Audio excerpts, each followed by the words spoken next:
Tuhan menciptakan alam ini dalam 6 hari. Pada hari yang ke-7 Tuhan beristirahat. Beristirahat ni sifat Tuhan ke sifat manusia? Kamu rasa?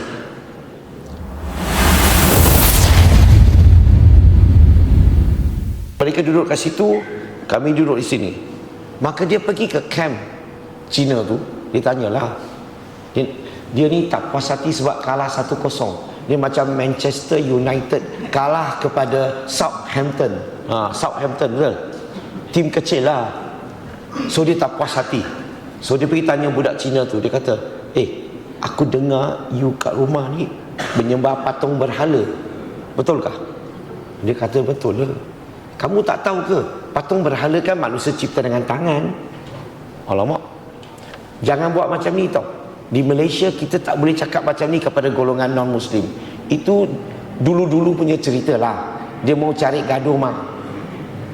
So dia tanya budak Cina, betul ke kat rumah kamu sembah menyembah berhala? Dia kata ya.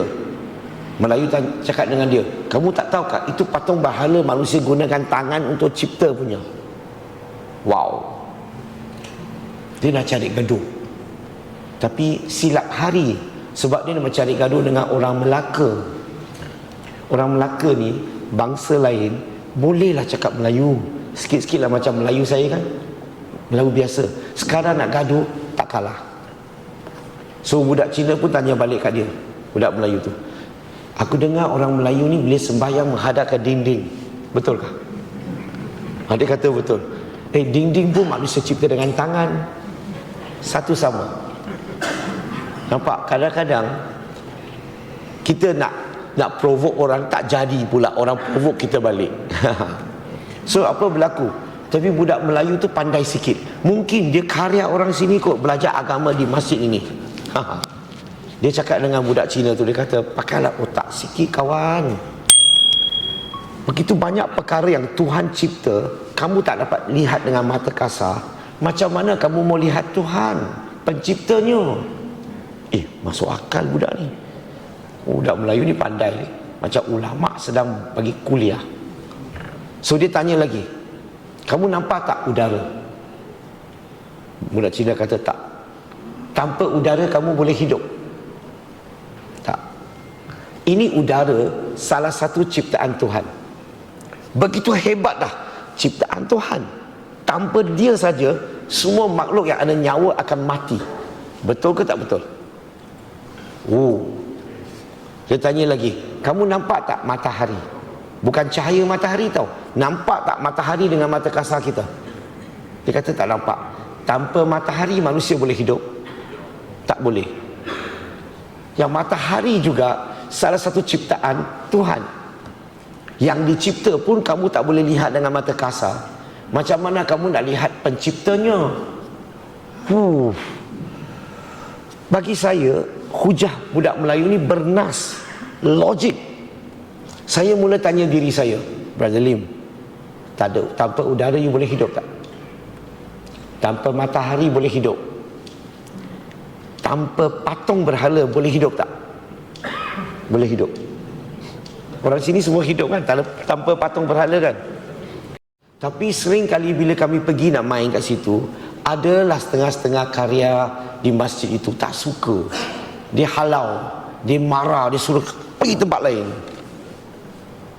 Dan ada kala kita terpaksa main lah, sebab tak ada tempat lain nak main kan sangat kan. Kita pun main. Maka bola tu, pernah sekali bola tu terbang masuk dalam kawasan masjid. Masa tu sudah susah. Kami semua susah hati. Tak boleh main, tak berani nak masuk. Maka kami terpaksa tunggu. Selepas solat asar, lampu tutup, pintu kunci, gate kunci, barulah kita rancang tau. Cek tak ada Melayu panjat masuk nak kutip bola. Bukan nak curi barang pun, hanya nak kutip bola, nak main bola. Semasa kawan saya sedang kutip bola, kami semua tunggu di luar pagar. Tiba-tiba seorang karya tu keluar. Ingat tak ada orang lagi. Mungkin dia solat tahajud panjang sikit punya. Dia nampak kawan saya, dia terkejut. Kawan saya nampak dia, lagi terkejut. Betul? Dia marah, keluar, apa sebab masuk sini, keluar. Kawan kita diri kat luar pagar, suara lari lama dah. So kawan saya pun lari. Lepas itulah kami duduk bincang. Kawan, macam mana kalau kita main sini lagi, sekali lagi masuk, nanti gaduh. Orang sini tak berapa suka kita. Sepatutnya orang masjid surau, kalau ada non-Muslim nak main di sebelah masjid surau, kenapa kita tak ambil kesempatan untuk bermain dengan mereka, berkawan dengan mereka, cuba menyampaikan dakwah? Betul ke tak betul? Tapi sedihnya ini cerita dululah di Melaka. So kami terpaksa cari tempat baru untuk nak main bola. Cari, terfikir, ingat lagi tak gereja? Tempat ibadah tu, belakang tu ada padang kan? So kita kata, ya betul ya. Jomlah kita pergi tanya dia punya padri tu. Saya gunakan perkataan padri lah. Dia asalnya panggil pastor, bukan profesional. Bola tu susah nak kontrol. So kadang-kadang kita tendang, tak kena cermin tingkat pecah. Yang best tu, padri tu tak marah. Dia kata tak apa, teruskan, nanti kita ganti. Kena spotlight pecah, mahal sikit. Dia pun tak marah. Dia kata teruskan, nanti kita ganti. Mungkin saya nak tanya satu soalan kepada orang di sini, sebab saya ni mungkin kali pertama datang ke sini.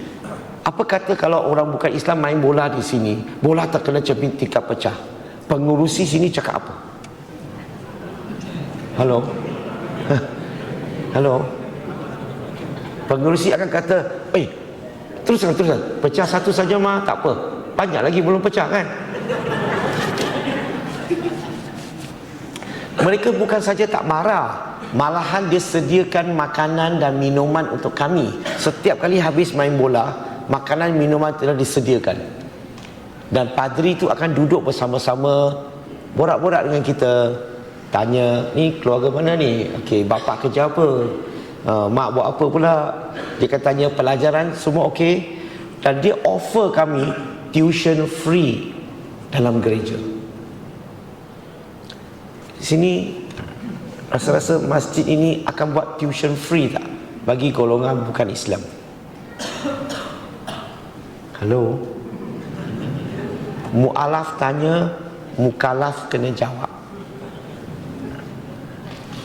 Nampak tak bezanya? Pendekkan cerita, kita dah main berbulan-bulan. Banyak cermin pecah, spotlight pecah, makan free, minum free.